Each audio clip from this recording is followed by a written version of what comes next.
Ouais, elle se voit bien, mais elle est vide de chez vide.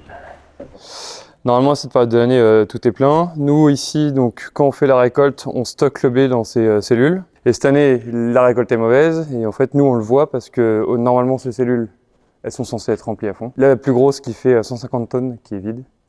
Plus celle-ci, qui est la deuxième plus grosse et qui est aux 2/3 remplie.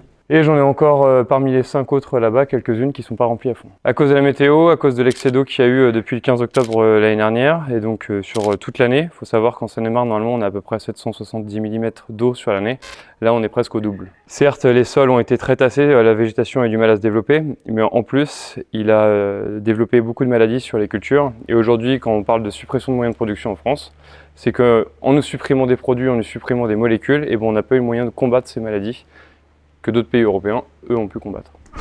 Et les petits pois, ça a été une catastrophe. Le blé, il y a eu beaucoup de maladies et au mois de juin, il y a eu beaucoup de pluie. Le colza, c'est à peu près maintenu. Le tournesol, nous, on a eu beaucoup de problèmes lors du semis du tournesol. Il y avait beaucoup de pluviométrie à ce moment-là et ça n'est pas assez chaud, donc il avait du mal à se développer. Le peu qui se développait, il se faisait tout de suite manger par les oiseaux. Les betteraves, on se disait, bon bah, ça peut être une bonne surprise cette année parce qu'il a beaucoup plu, ça favorise la betterave.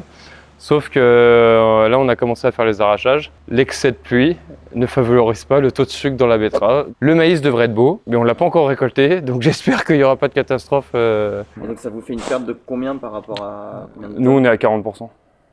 Et alors, on parle que de la quantité, du rendement, mais il y a également l'aspect qualitatif.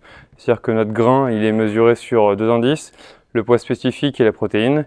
Et cette année, ces 2 indices sont vraiment en berne, ce qui fait que quand on veut commercialiser ce grain-là, bah forcément on va le commercialiser à des tarifs beaucoup plus réduits.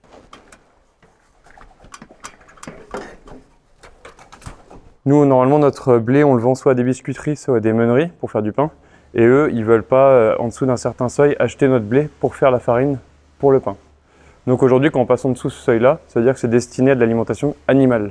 Alors vu que cette année tous les blés sont de moindre qualité, la question c'est est-ce que ce blé, ils vont réussir quand même à l'utiliser pour faire leur farine ou pas, et le mélanger avec d'autres qui sont un peu plus qualitatifs. Mais nous, en l'état actuel, il va être moins valorisé financièrement.